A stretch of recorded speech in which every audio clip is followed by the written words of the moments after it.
ang mga kwento ng pag-ibig, kwento ng buhay, at kwento ng pag-asa dito sa Barangay Love Stories. Love Stories.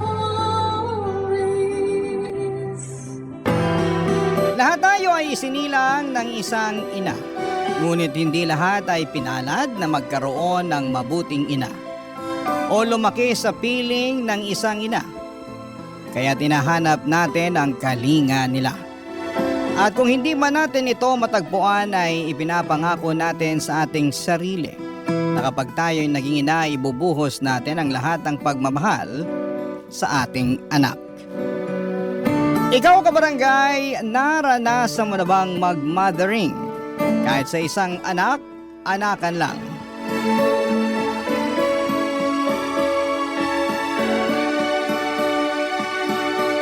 Dear Papa Dudut, makulay na tanghali po mga kabarangay.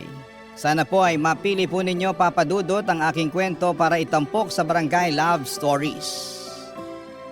Alam po ninyo ay fan na fan niyo po ako. At lately ay pansin ko pong pumapayat po kayo. Ano po ba ang sekreto ninyo? Ang atribida ko po natutuwa lang po talaga ako na nabibigyan ninyo ng boses ang platform ng ordinaryong tao na katulad ko na ikwento sa buong mundo ang kanilang struggle na napagtagumpayan.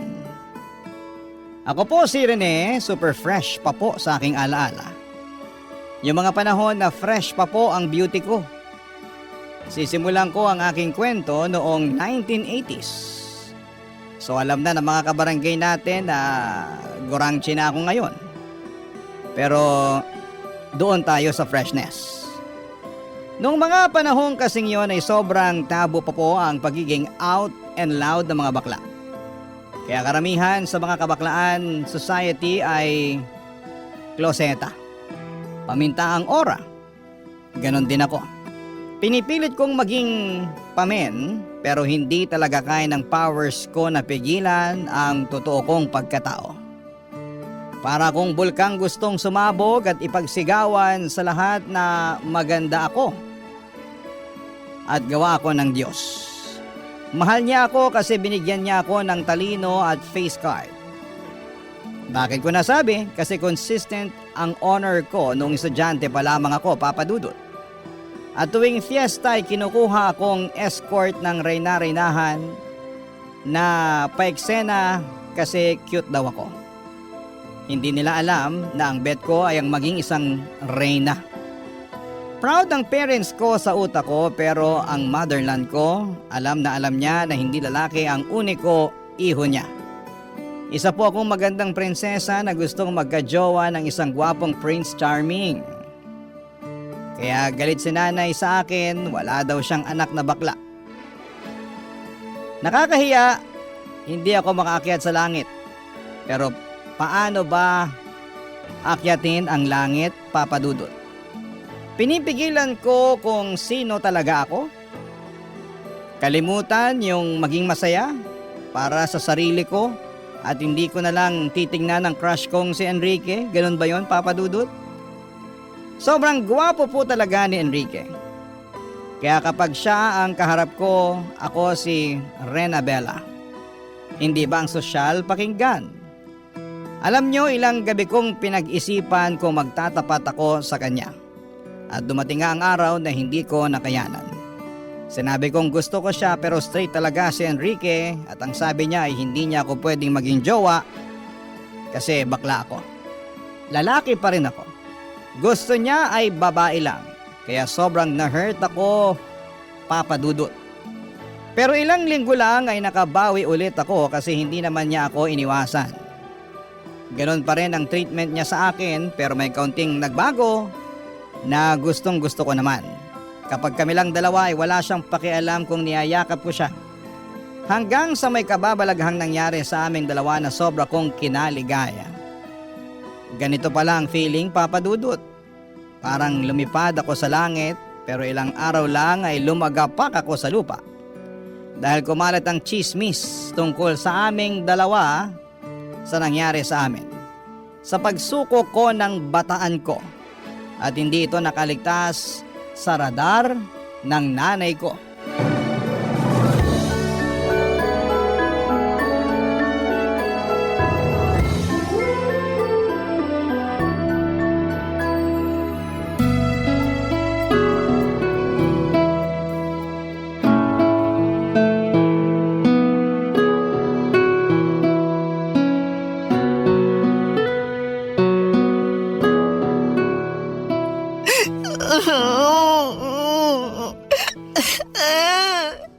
Nay, tama na po.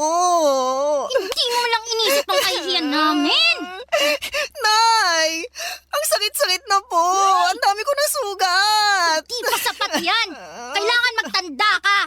Nay naman, maawa naman kayo sa anak ninyo. Ngayon gusto mo kaawakan ka. Matapos mo ipahiya ang pamilya natin. Ay naku, hindi ka ba nag-iisip? Di ba honor student ka? Bakit hindi mo ginamit yung utak mo? Puso po kasi ang ginamit ko, Nay. Ay naku, tigilan mo nga ako, Rene. Lalaki ka. Lalaki ang pinanganak ko. Lalaki ang panganay ko, hindi bakla. Hindi niyo po ba talaga ako matanggap, Nay? Anong magagawa ko? Bakla po talaga ako. Tigilan mo. Di ka bakla. Alam mo kung malalaman to ng tatay mo? Naku, hindi lang bugbog ang aabutin mo. Mas malala pa rito. Ganito po talaga ako, Nay. Magpakalalaki ka. Ang kabakla ng dahilan kaya pinagchichismisan tayo ng mga tao eh. Walang maidudulot na mabuti sa'yo yan. Ay, siguro kailangan kitang dalhin kay Mang Egoy. Ha? Yung matandang ginagamit ang lahoy niya sa panggagamot?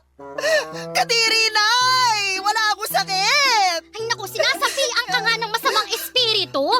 Over naman, Nay! Ay, tigilan mo ko rin eh. Kung ayaw mong malagyan ng laway ni Mang Egoy, di tumino ka. Tumino? Ano, self-healing? Ganon? Basta, ayoko na may bakla sa pamamahay na to. Kung di, palalayasin kita. Ay, sobra naman kayo, Nay! Layas talaga! Hindi ba kayo naaawa sa akin? Dahil lang sa pagiging bakla ko! O, ikaw, nangangatwirang ka pa, ha? Nay, nakakarami ka na, ha? Rene, kapag may marinig pa ako at makikita kitang ginagawa mong gown-gown yung mga kumot natin, naku, malilintikan ka talaga sa akin. Naiintindihan mo ba ako? Tinatanong kita, Rene. Naiintindihan mo ba ako? Maybe. Iniinis mo ba ako, Rene? Opo, opo. Gets ko na po. Tama na, Nay. Kota ka na sa hampas. Tama na po. Sige na po. Titino na ako. Hindi na ako magiging bakla. Char. Papa Dudut, feeling ko talaga ay katapusan na ng buhay ko para talagang pinapaalis ni nanay ang kaluluwa ng baklang sumapi sa akin. Ang sakit pero mas masakit yung katotohanan na ayaw niya sa akin dahil lamang sa bakla ko. Pwede niya sana talaga akong pagalitan na bakit ko ginawa yon kay Enrique na bata pa ako. Wala pa sa wastong edad. Doon maintindihan ko siya pero ang punto niya ay bakit ako bakla at nakakahiya ako dahil sa kabaklaan. Pero syempre, sinunod ko na lamang si nanay para matapos na ang eksena na yon.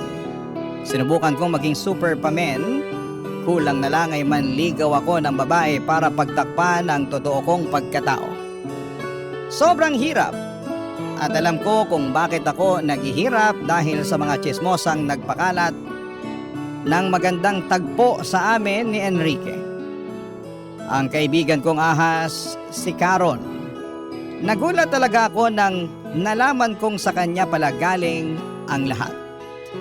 Sa mga kwento pala talaga, may mga subkontrabida. Siyempre si nanay ang main kontrabida ko kasi lahat na lamang ay bawal. Hindi ko tuloy at hindi niya ako tunay or feeling ko tuloy ay hindi niya ako tunay na anak. Puro sermon at pananakit lang ang inaabot ko sa kanya dahil sa nag-iisang dahilan. Bakla ako. Pero itong si Carol sobrang pakialamerang frog. Akala ko ay kakampi ko siya at akala ko ay mapagkakatiwalaan ko siya pero sinaksak niya ako ng patalikod. Para siyang mangkukulam na ayaw maging masaya ang isang prinsesang katulad ko, Papa Dudut.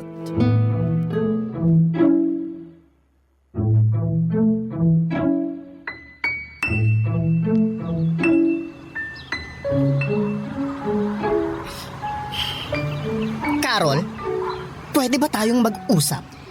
O Rene, anong pag-uusapan natin? Ba't ganyan ang ayos mo? Tsaka, bakit ganyan kang makatingin? Diretsahan na to ha. Galit ako sa'yo. Ano? Bakit? Ay, maang-maangan? Amnesia? Walang maalala? Bakit ako naririto? Tigilan mo ako ha? Ano ba kasing ginawa ko sa'yo, ha? Bakit mo pinagkalat? Bakit mo sinabi sa ibang tao yung tungkol sa amin ni Enrique? Ano? Napipi ka ba? Nakita mo ba yung mga pasa ko? Yung mga sugat ko? Yung iba tingnan mo, hindi pa naghilom. Binugbog ako ng nanay ko dahil sa kagagawan mo. Hindi ko na kasalanan yan. Ay, walang accountability. Bala ko dyan. Oy, huwag mo ako tatalikuran, Carol. Gusto mo ipagkalat ko rin yung kalandian mo? Hay! Hindi ako malandi, ah. Ay, nagsalita? Banal yarn? Gusto mo isa-isahin ko? Rene, pwede ba tigilan mo ako? Ikaw na ang backstabber na feeling Santa. Ano ba ang motibo mo para i-chismis mo kami ni Enrique, ha? Dahil ba gusto mong mauwi sa impyerno ang buhay ko? Ganun ba? Gusto mo ng impyerno? Hindi kita sasantuhin! Pwede, sige, saktan mo ako. Isusumbong kita. Ay, mahilig ka talaga sa ganyan, no? Sumbongerang pala ka! Bakit? Dahil ba mas matalino ako sa'yo? Na kahit anong gawin mo, mas mataas pa rin ang grades ko? Kasi hindi mo kaya ang utak ko at ang galing ko sa mga art project? Alam mo, nakakaawa ka kasi hindi ka lumalaban ng patas. Oo na. Ikaw na ang magaling. Pero bakla ka pa rin. Ayun! Wow! Grabe ang argument! Pang matanda ang atake, wala bang bago? Alam mo, hindi na ako nasasaktan kung tawagin mo man akong bakla. Mas nakakasakit yung hindi ka nga bakla. Pero isip bata ka naman. Bakit pa ba kita naging kaibigan? Bakit mo ako naging kaibigan? Eh di ba dahil malapit sa akin yung mga lalaki, gusto mo makisawsaw? Ay, talaga? Eh hindi naman lumapit sa akin si Enrique dahil sa'yo. Pero sa halip na magtuloy-tuloy kami ni Enrique, naunsyame pa dahil sa'yo. Ang sama-sama mong kaibigan. Hindi ka na naawa. Akala ko hindi ka tulad ng ibang mapanghusga pero mas masahol ka pa. Inggitera! Tsaka! Alam mo ikaw, sumusobra ka na, ha? O ano, naiiyak ka na? Hindi mo ako madadaan sa paiyak mo. Simula ngayong araw na to, hindi na tayo friends. Tandaan mo yan!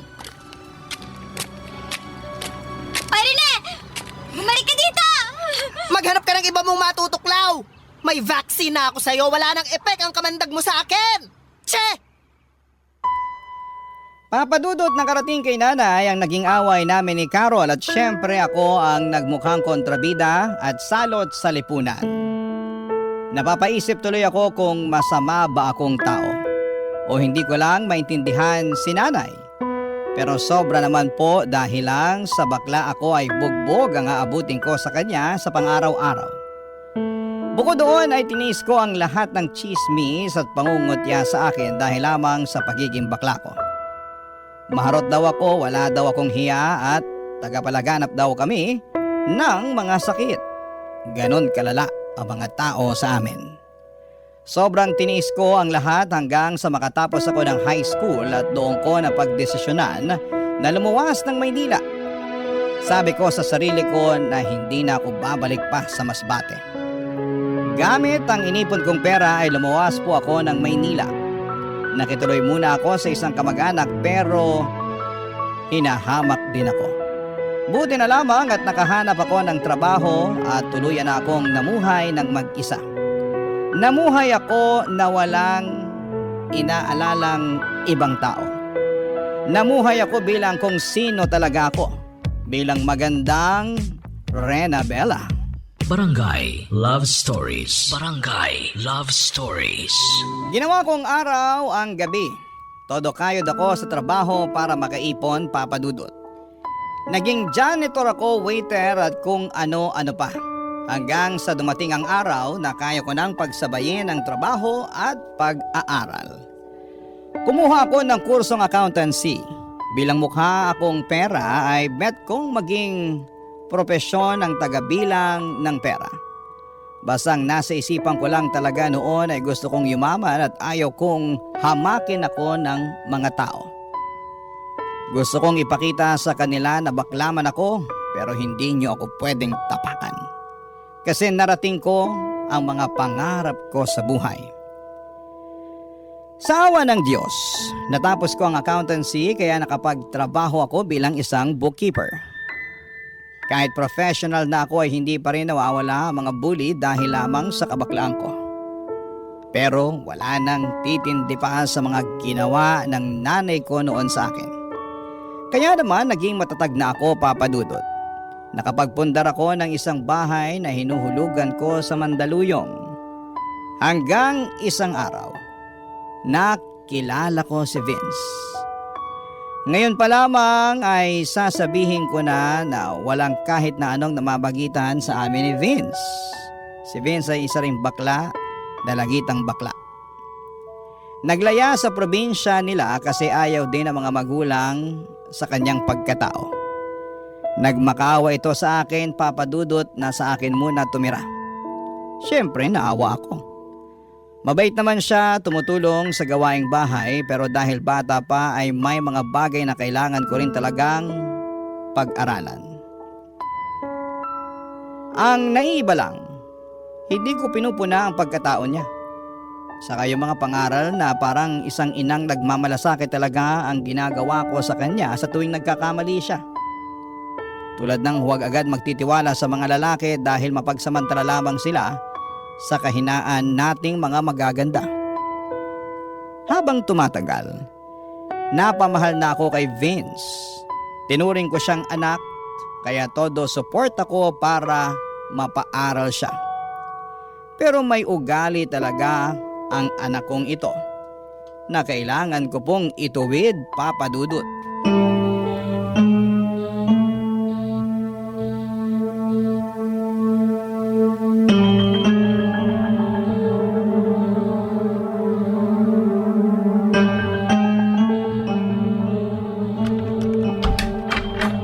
Anong ginagawa mo? Nangungupit ka? Mother, Vince, bakit mo to ginagawa? Sagutin mo ko. Hindi pa ba sapat ang ginagawa ko sa'yo para ganituhin mo ako? Pinagnanakawan mo ako ng pera? sorry mother. Ilang beses mo na tong ginawa, ha? Kaya pala nawawalan ako ng pera dahil ninanakawan mo ako? Eh tayong dalawa lang dito sa bahay. Pinapaniwala ko lang ang sarili ko na baka mali lang ako. Pero ngayon, nakita kita sa akto. Mother, sorry. Palalayasin mo na ba ako? Hoy Vince, huwag mo akong idaan sa paawa. Hindi ko sinabing palalayasin kita. Pero bakit ka nangungupit? Hihiya po kasi ako sa inyo eh. Gusto ko po sanang manood ng concert. Vince naman. Sorry po talaga, Mother. Sana sinabi mo na lang sa akin. Nihihiya po kasi ako eh. Hindi naman po basic needs yun eh. Pinaaral mo na nga po ako eh. Pinapakain. Tinuturi na parang anak mo.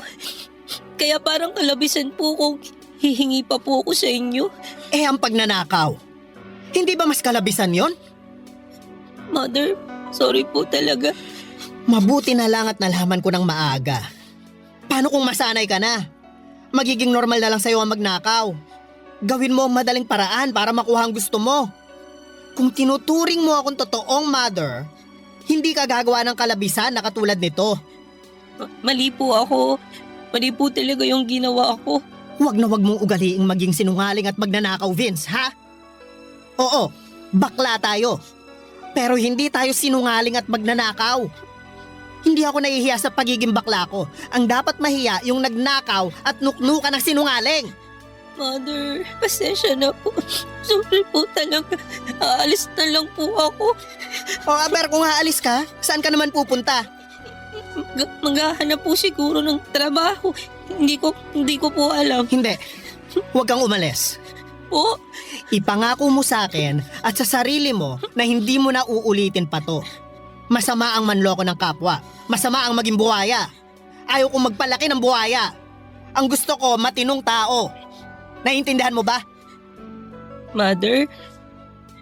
Ang bait-bait niyo pa rin po sa akin kahit ganun na po yung ginawa ko sa inyo. Paprangkahin na kita, ha? Red flag talaga ang ginawa mo pero napamahal ka na sa akin eh. At gusto kong intindihin ka at gabayan para maging mabuting tao ka. Ha? Yes, Mother. Magiging mabuting tao po ako. Huwag lang sa salita, ha? Gawin mo, Vince. Gawin mo! Yes, Mother Renabella. Ay! Go, Vina! Hindi pwedeng buwakelya ang baklush na pretty.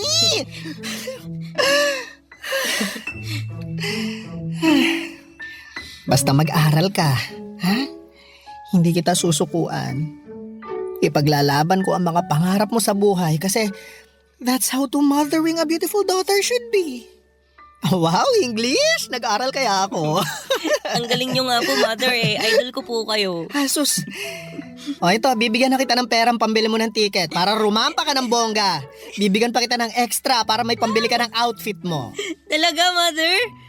Kailan ba ako nangako na hindi ko tinupad? Oh, never pa po. O never naman pala eh. Kaya bongga ka sa concert. Yay! Thank you po, Mother. I love you. Oy, English! I love you too, anak. Papa Dudut, iginapang ko ang pag-aaral ni Vince dahil nakikita kong eto ang yaman na pwede kong ibigay sa kanya. Mahirap ang mag-aral. Naranasan kong igapang ang sarili ko at ayaw kong maranasan ni Vince ang paghihirap na yon. Sa totoo lang ay marami na akong baklang natulungan. Pero iba ang sitwasyon ni Vince. Kasi kinupkup ko siya at parang ako na ang naging nanay niya. Bilang isang ina ay tinupad ko ang aking obligasyon sa anak, ang suportahan ang kanyang pag-aaral at pangarap sa buhay. At sobrang saya ko po nang makapagtapos siya ng high school, Papa Dudut. Proud na proud ako sa kanya at sa sarili ko na kaya ko palang maging isang ina at tatay sa isang hindi ko kadugo. Pero trinato ko talagang anak. Siyempre may mga lalaki din naman ako kaya may mga masasayang araw din ang puso at katawang lupa ko. Pero iba rin talaga nang dumating si Vince, Papa Dudut. Nabihag niya ang puso ko nang biglang magpakita itong si Andrew sa akin. Sa bahay ko na tumira itong si Andrew, may mother at father na itong si Vince na anak-anakan ko. At tuwing umuwi si Vince galing sa school, sa college ay parang perfect family talaga kaming tatlo.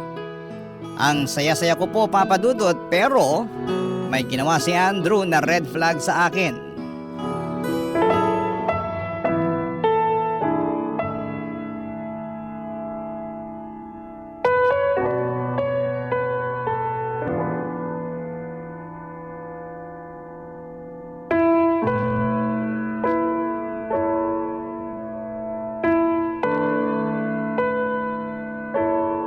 Andrew, Han, bakit ka nangupit? Bakit mo ginalaw yung ipon ko? Han, kasi Ang ayaw ko, yung sinungaling na nga, magnanakaw pa. teka lang. Ano kasi Han eh? Han, kasi Sige, magsinungaling ka pa. makinig ka. Kailangan ko lang kasi. Nasa ospital ang nanay ko sa Cebu. Yun. Ano? Oo. Tama ang narinig mo. Nasa ospital siya. Bakit hindi mo sinabi sa akin? Bakit kailangan mo pang nakawin ang pera ko? 2 beses ka pang nangupit. Sorry na. Aaminin ko, nagkamali ako. Pero ano yung una last week? Anong dahilan mo kung bakit mo kinuha yung pera ko nun? Yun na nga. Humihingi ang nanay ko. Unang nagkasakit ang tatay. Tapos, siya. Yun. Ganun. Ay, umayos ka Andrew ha. Akala ko nga si Vince ang kumuha ng pera. Kung hindi ko lang nakita sa bag mo bago ka pa umalis ng bahay, malamang si Vince pa rin ang pagdududahan ko. Kawawa naman yung anak ko. Pinagdudahan ko pa siya. Pero yun nga, imposible din ganun kalaki ang kinuha niya kasi para saan niya gagamitin. Han. Sorry na talaga. Nagkamali ako. Han, sa susunod magsabi ka. Hindi naman ako naging madamot sa'yo. Binibigyan nga kita ng panggastos mo habang wala ka pang trabaho, di ba? Nahihiya na ako sa'yo. Huwag ka nang mahiya. Ngayon pa ba na asawa na kita? Nakita ko ng lahat sa'yo.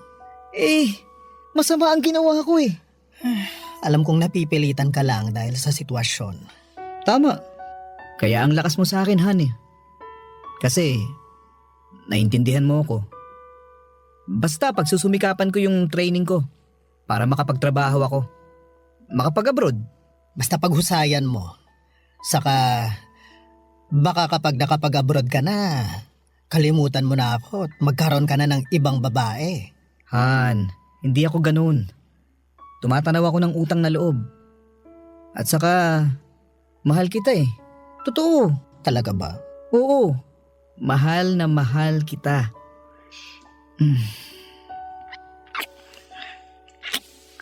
Ay, Han, hindi ko kayang mawala ka sa piling ko.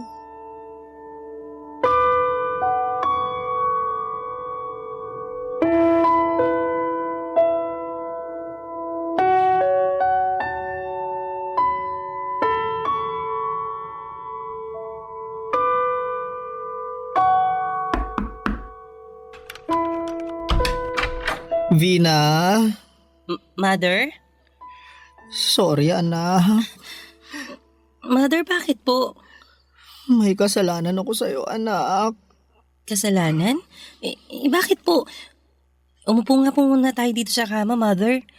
Ano po bang kasalanan ng sinasabi ninyo? Nagkulang kasi ang pera ko. Kaya naisip ko na baka kumuha ka. Ano po? Kaya nga magsasorry ako kasi ikaw ang naisip ko. Mother naman. Mali nga ako. Nakonsensya ako at ikaw ang naisip ko. Pero ang totoo, si Papa Andrew mo ang kumuha. Ano po? Nagnakaw siya sa inyo? Ang lupit naman, ninakawan pa kayo? Pero okay na. Nagkaayos na kami. Talaga ba, Mother? Yesterday, ngiti pa lang niya, wala na. Ang rupok ko. Iba talaga, in fairness. Well, yummy naman si Papa Andrew. Truly, ang muscles, ang face, ang performance, pang opera.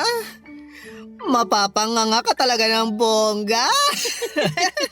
Mother, ha? Mukhang nandidiri ka. Baka ikaw, may nililihim ka na sa akin. Over? Wala po akong nililihim. Ano naman po ang nililihim ko sa inyo? Love life. Mother, wala pa. Gusto kong graduate muna ng college. Hard to get tayo, ganon. Talaga. Yes. Vina, hindi kita pinagbabawalang magka-BF, ha? Kaya ayokong maglihim ka. Mother, kung magkaka-BF man po ako, ikaw agad ang unang makaka-nose. Pero, Ano-ano, ha? Rampa-rampa lang po muna. Hindi po ako pwedeng magka-Andrew tulad mo. Uunahin ko po muna magka-diploma. Ay, very good. Ganyan nga. Hindi talaga ako nagsisisi na inampon kita. Proud ako sa'yo, anak. Proud na proud ako sa'yo.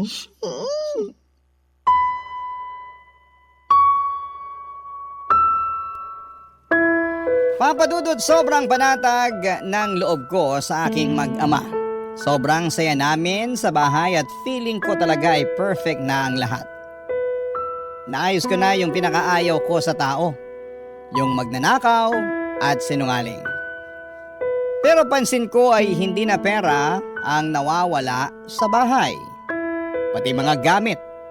Hindi ko malaman kung sino ang gumagawa kasi maraming beses din na pumunta ang mga kaibigan ko, kaibigan ni Vince at kaibigan ni Andrew sa bahay.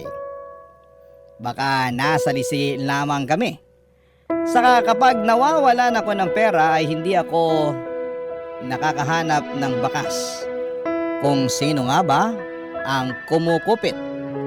Kaya naman nagpalagay na ako ng CCTV sa kwarto nang hindi nila alam para malaman ko kung sino ang nagnanakaw. Pero sobra po akong nasaktan sa aking mga nakita. Nagpatira pala ako ng buwaya sa bahay.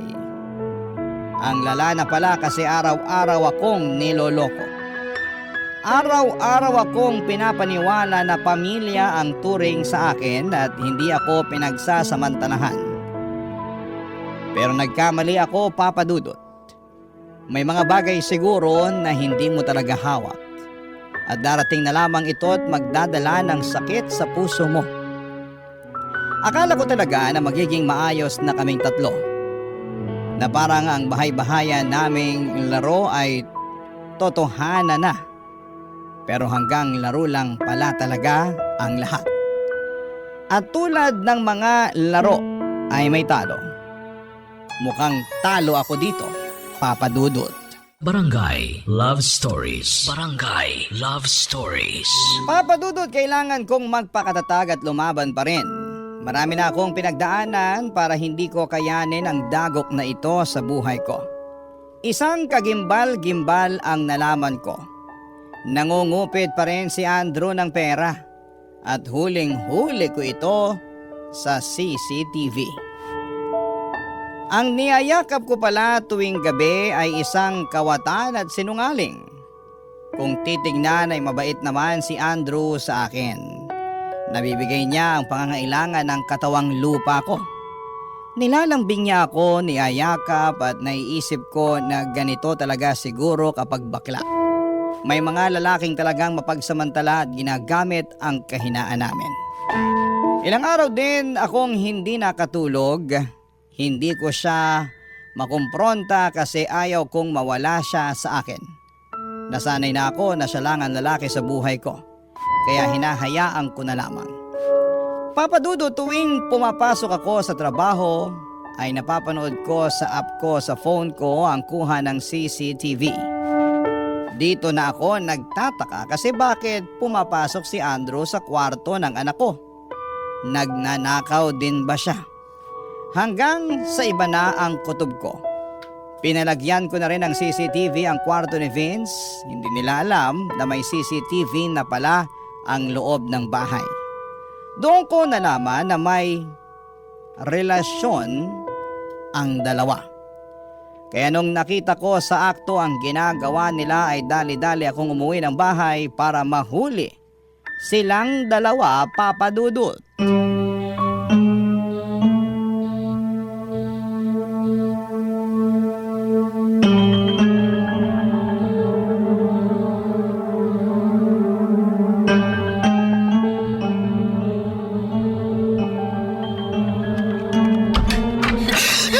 Mother?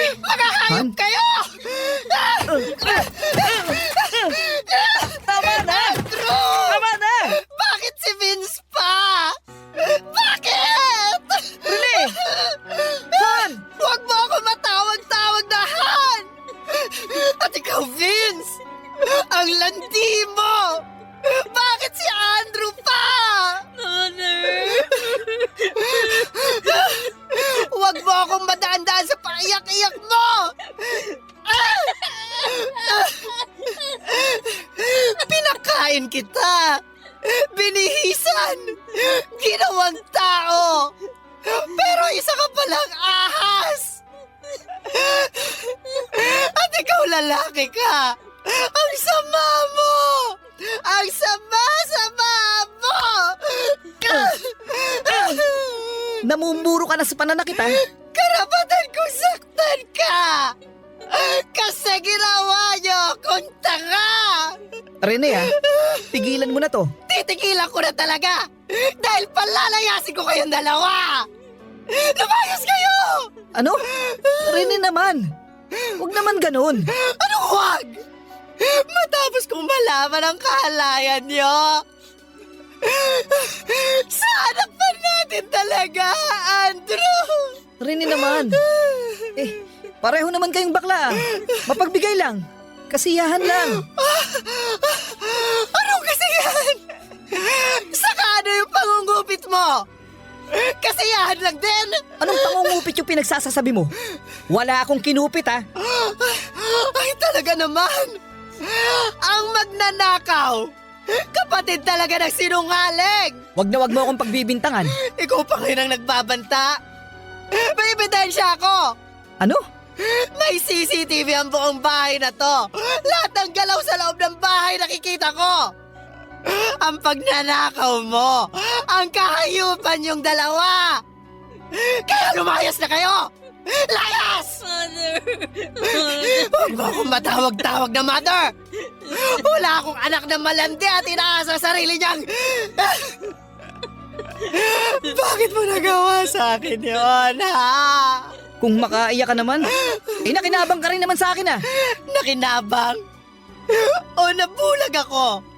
Naakala ko matino kang tao. Nabudol mo ako.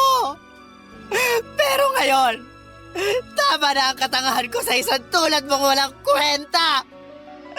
Magnanakaw! Lumayas ka na! Kung hindi, papakulong kita! Papa Dudut, sobrang gumuho po ang mundo ko ng araw na yon. Nagalaga pala ako ng ahas at buwaya sa aking bahay. Sa araw ding yon ay pinatatag ko ang sarili ko. Hinanda ko ang puso ko. Kahit na anong iyak at paghingi ng tawad ni Vince ay hindi ko talaga binuksan ang puso ko. Hindi po pwedeng lumambot kasi ibang klaseng pagtataksil na ang ginawa niya. Nararapat lang na umalis na siya. Wakasan ang naging ugnayan naming dalawa. Inahas na niya ako ang mother niya. Wala na ang kahit na anong etsyos ang magpapabago sa desisyon ko.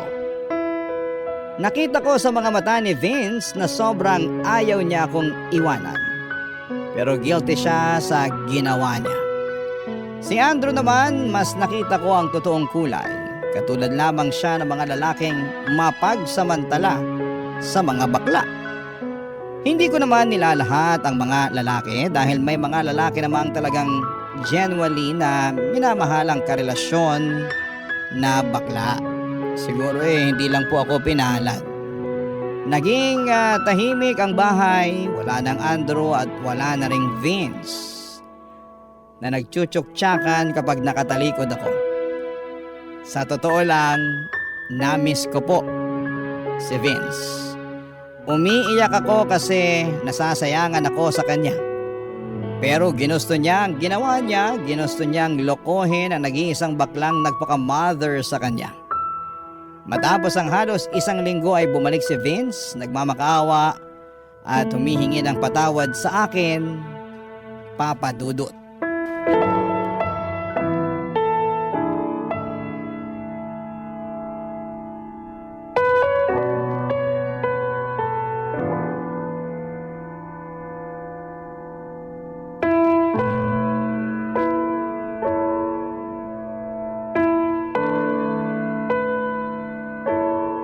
Maupo ka sa sala. Mother, sobrang nagsisisi na talaga ako sa nagawa ko sa'yo. Mother, ayaw kong mawala ka. Ayaw kong mahiwalay sa'yo. Vince, hindi ako nagkulang ng pangaral sa'yo. Hindi kita sinasaktan. Tinrato kitang tao. Hindi ako nagdalawang isip na kupkupin ka. Gawing anak-anakan ko. Pinangarap ko na sana makuha mo yung gusto mo sa buhay.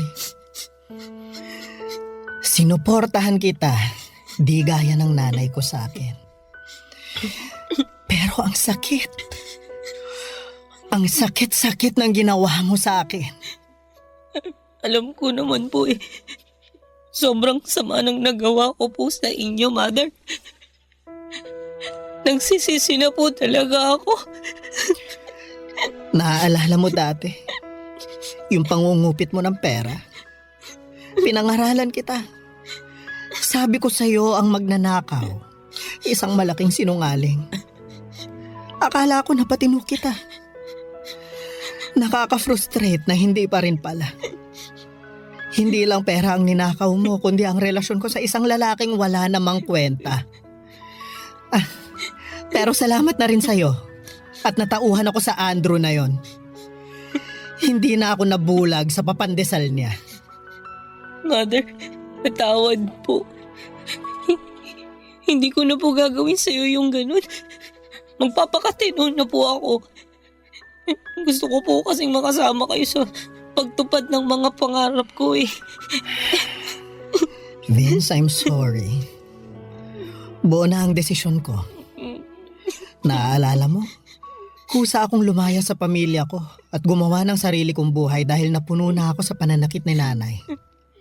Nakaya kong mabuhay. Nakaya kong maging tao. Hindi malayong kaya mo ring maging tao. Mother naman. Please. Give me another chance. Ay, maraming chance na ang binigay ko sa'yo, Vince. Marami na. Hindi sa lahat ng oras na kapag nagkakamali ang isang tao, bibigyan na naman ng chance. Puro tayo chance pero walang accountability. Kaya tayo hindi umuusad sa buhay. Ang gusto ko, mamuhay na walang mga taong gahaman, mapanlinlang at sinungaling. Mother, luluhod po ako. Magmamakaawa. Sana mapatawan niyo po ako. Wa-epek sa akin yan. Huwag mo nang gawin. Alam mo, ang dapat mong gawin ay humahanap ng trabaho para mapagpatuloy mo yung pag-aaral mo. Sayang naman yung nasimulan mo. Saka, sige na. Ito, kunin mo tong pera para may pangsimula ka. Ito na ang huling tulong ko sa'yo. At wag na wag ka nang magpapakita pa sa akin. Papa Dudut, sobrang sakit pala na palayain ang isang tao na sobrang minahal mo. Ang sakit sa dibdib. Parang sinasaksak ang puso ko nang makita ko si Vince na bitbit ang ibang gamit paalis ng bahay. Nang sinarado ko ang pintuan na yun na ang oras na kailangan kong kalimutan ang anak-anakan ko. Mahirap pero kailangan kong gawin. Sa ngayon, Papa Dudut, ay mag-isa na lamang po ako. Wala nang Andrew, wala nang Vince sa buhay ko. Pero natutunan ko na rin na hindi pala sukatan ng pagmamahal ang pagtitiis sa sakit at kasinungalingan. May mga kaibigan naman akong nananatili at doon ko nahanap ang lakas na muli akong bumangon. Para sa akin, Papa Dudut, walang masama sa pagiging bakla. Hinding-hindi ko ikakahiya kung sino po ako. Pero mali ang magnakaw, mali ang manloko at mali ang magsinungaling sa taong nagmahal at nagtiwala sa iyo ng totoo. Doon ako labis na nasaktan, Papa Dudut. Doon ako natuto.